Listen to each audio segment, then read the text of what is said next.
Muy bien, alumnos y alumnas, tengan con todos muy buenos días. Estamos ya en la semana número 6 de este ya tercer y último trimestre del año. Es así que en esta semana 6 nosotros vamos a trabajar una nueva categoría gramatical más de las que ya hemos estado trabajando en lo que va de este tercer y último trimestre. Es así que justamente de la que vamos a hablar el día de hoy es del pronombre, una de las categorías gramaticales más que nosotros tenemos en nuestro idioma. Entonces veamos qué nos dice el pronombre dentro de sus definiciones y de los criterios que los manejamos de la lengua, ¿no? Veamos qué nos dice el criterio semántico. Hay que recordar pues que la semántica es el nivel o criterio de la lengua que estudia el significado de las palabras. Entonces, vamos a ver qué es lo que significa realmente el pronombre. Veamos. Nos dice que es una unidad lingüística de economía del lenguaje. ¿Ya? Que tiene significado dependiente del contexto en el que se encuentre. A ver, veamos por qué nos dice una unidad de economía del lenguaje. ¿Saben por qué? Porque el pronombre, al reemplazar a los sustantivos, pues justamente va a economizar todo esto, porque en lugar de yo decir Juan, María, Enrique, llegaron tarde, simplemente utilizo el pronombre ellos, llegaron tarde. Es decir, estamos economizando palabras, por eso hicimos una economía del lenguaje y que tiene un significado dependiente en el contexto. ¿Por qué? Porque en este contexto, pues, ellos se refiere a Juan, a María y a Enrique. Porque en otro contexto va a adquirir el significado de los otros sustantivos a los cuales reemplace. Por ejemplo, yo ya no puedo mencionar a Juan, María y Enrique, sino yo digo Pedro, Juan y Camila aprobaron el curso. Utilizo una economía del lenguaje, utilizo un pronombre y digo ellos aprobaron el curso. ¿Se dan cuenta? Ahora, ellos ya no significa a los primeros nombres de alumnos que estaban reemplazando. Ahora en este otro contexto reemplaza a otro grupo. Por eso hablamos de que tienen un significado dependiente de acuerdo al contexto en el que se encuentren o los utilizamos. Ya continuamos. Muy bien. Desde el criterio morfológico hay que ver qué nos dice. Desde este criterio morfológico, lo que nos dice es lo siguiente. De que presenta accidentes gramaticales de género, número, persona y caso. Nosotros ya conocemos, por ejemplo, lo que es el género, que tenemos masculino y femenino, el número singular y plural, y la persona, ¿no? 3 personas gramaticales y el caso. Pero el caso no lo vamos a ver nosotros justamente desde el criterio sintáctico, las funciones que cumple, también allí se relaciona con los casos que nos expresa justamente, pues, lo que son los pronombres. Ya sabemos que para reconocer a una primera persona, nosotros sabemos que se refiere al hablante o al emisor, es decir, la primera persona es quien habla, quien inicia ese proceso o acto comunicativo. La segunda persona se refiere al oyente o receptor, al oyente o al receptor. Y la tercera persona, pues ella se va a referir a lo que es a la persona, animal o cosa del quien se habla, es decir, de ese tercer agente comunicativo que no está presente en la oración, pero que se alude o se menciona, ¿no? Y aquí tenemos pues ya el reconocimiento de las 3 personas gramaticales que nosotros tenemos. Eso es en cuanto al criterio morfológico.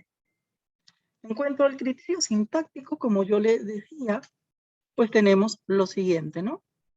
Que de acuerdo a este criterio, funciona como sujeto explícito. Es decir, cuando es sujeto explícito, cuando va a reemplazar a un núcleo del sujeto. Y cuando es sujeto explícito va a estar en un caso subjetivo. Caso subjetivo cuando cumple la función de ser núcleo del sujeto.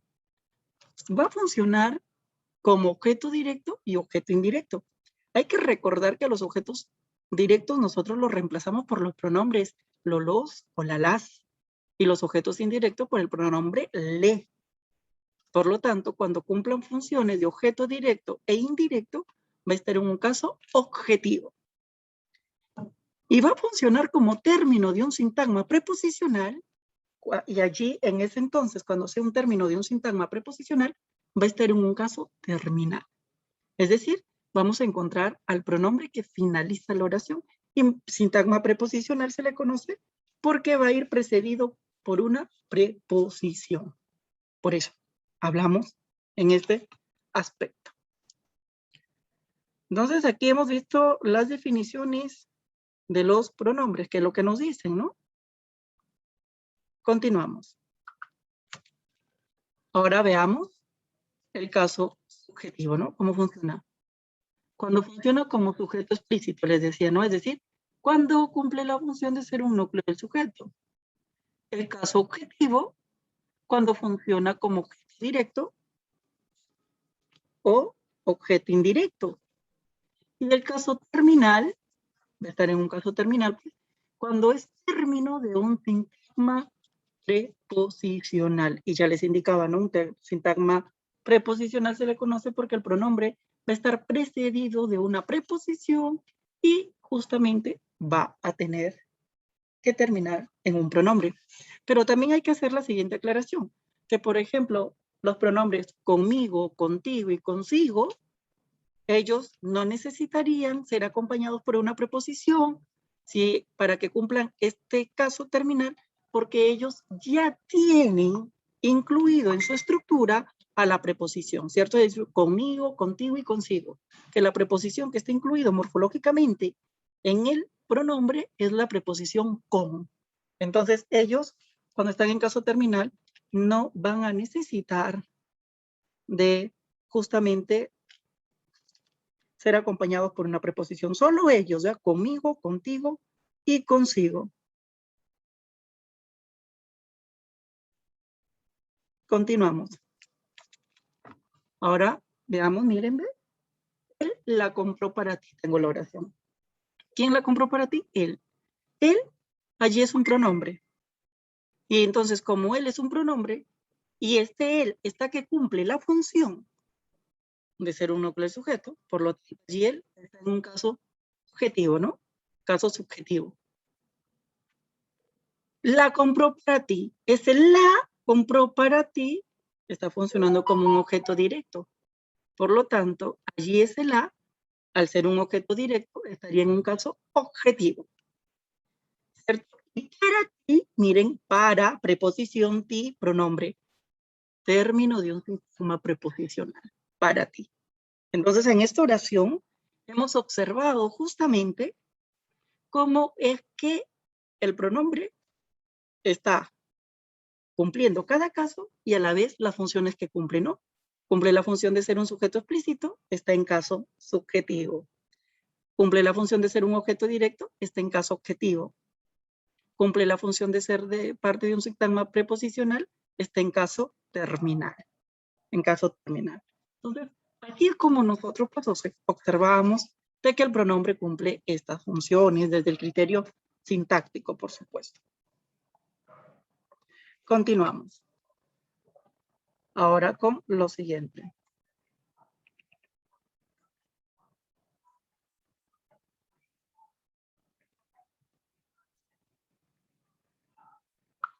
Continuamos ahora con la clasificación que tenemos de los pronombres. Veamos qué clasificaciones tenemos. Tenemos a los pronombres personales, ¿cierto? Ellos lo que nos dicen es que representan o se refieren a las personas gramaticales, ¿ya? Los pronombres personales, por eso hablamos de ellos. Pronombres personales. De la primera persona, ¿quiénes son esos pronombres personales que nosotros tenemos? Continuamos, ¿no? ¿Quiénes son? Yo, me, mi, conmigo, nosotros, nosotras, nosotros. Es decir, los tres primero, esa S que está entre paréntesis me indica que están en número singular y esa P que están en número plural. De la segunda persona, en personales, tenemos a tú, te, ti, usted, contigo, ¿cierto? En singular, vosotros, vosotras y ustedes, y os, que es el átono, en plural. En tercera persona tenemos a él, ella, sí, consigo, Lola, les, en singular, ellos, ellas, sí, consigo, los, las y les, en plural, en tercera persona, como podemos observar. Continuamos ahora con los pronombres demostrativos. Los pronombres demostrativos nos indican una posición o ubicación de los seres con respecto a las personas que participan en el acto del habla. ¿Ya? ¿Cómo es así que participan en el acto del habla? Veamos. Cerca del hablante es este, esta, estos, estas y el neutro esto. Lejos del hablante, cerca del oyente, tenemos a ese, esos, esas y el neutro eso. Lejos del hablante oyente tenemos a aquel, aquella, aquellos, aquellas y el neutro aquello. Ahora tenemos también a los pronombres indefinidos que se refieren a los entes de manera vaga o imprecisa. Y así pues nosotros vamos a tener a quienes, a los siguientes, alguno, ninguno, nadie, pocos, alguien, muchos, cualquiera, quien quiera, uno, otro, algo, todo, etcétera, entre otros, ¿no? En los posesivos vamos a tener a los que nos indican una posición o pertenencia. Y aquí tenemos en los de primera persona, estos que están mío, mía, míos, mías, neutro, nuestro, nuestras, nuestros y nuestras. En segunda persona tenemos a tuyo, tuya, tuyos, tuyas, vuestro, vuestras, vuestros y vuestras. En tercera persona tenemos a suyo, suya, suyos y suyas. En los relativos tenemos que se relacionan ellos a un antecedente con su respectivo consecuente. El antecedente es un sustantivo que está antes del pronombre relativo y el consecuente es toda una oración traspuesta que empieza por dicho pronombre relativo. ¿Quiénes son? ¿Qué? ¿Quién? ¿Quiénes? ¿Cuál? ¿Cuáles? ¿Y cuándo? Relativos ya cuando no están dentro de un interrogante, de una pregunta, ¿ya? Los interrogativos y exclamativos, pues allí vienen, ahora sí van a tener que estar dentro de una pregunta, porque ahí bien dicen, sirven para interrogar o expresar emociones o sentimientos. Tenemos a los mismos, los relativos, pero va a ser un relativo cuando no tenga esa tilde diferenciadora, y cuando sí la tenga, pues vamos a estar frente a los interrogativos o exclamativos, tal y como lo podemos observar nosotros en estos momentos aquí en pantalla. Es así que, como pueden observar, las mismas clases de adjetivos que nosotros tenemos, también los tenemos con los pronombres. Es así, nosotros debemos de tener mucho cuidado, ya, muchísimo cuidado, con el momento de quizás decir, ¿puedo confundir a un nombre con un adjetivo? Y la respuesta es no, no se puede. ¿Saben por qué? Porque los pronombres, bien claro, acabamos de decir que utilizan una economía del lenguaje, ¿cierto? Una economía del lenguaje, es decir, ellos reemplazan a quienes, a los sustantivos, reemplazan a los sustantivos, mientras que los adjetivos no reemplazan a los sustantivos. Los adjetivos lo que hacen es lo siguiente, ellos califican, determinan, ¿cierto? ¿A quiénes? A los sustantivos, es decir, ellos le marcan una característica, una cualidad, o determinan a los sustantivos, mientras que el pronombre, no, el pronombre lo reemplaza. Entonces, profesor, ¿cómo saber si es un pronombre o un adjetivo? Muy fácil. Si tú ves a esa palabra que está al costado de un sustantivo, automáticamente es adjetivo. Pero si es que está al costado de un verbo, entonces, ¿qué será? Pronombre, pronombre. Porque si está al costado verbo quiere decir que se está reemplazando a un sujeto que está realizando dicha acción que nos está indicando el verbo. Por ese motivo, pues, allí es un pronombre. Y eso tenemos que tenerlo siempre claro, ¿no? Ya hemos visto los adjetivos, así que no hay problema en este caso que estamos viendo a lo que es esta categoría gramatical más, como lo es el pronombre. Es así que hemos culminado entonces con nuestro video tutorial y pues nos reencontramos en nuestra semana de clases para aclarar todas sus dudas. Buen inicio de semana. Hasta luego.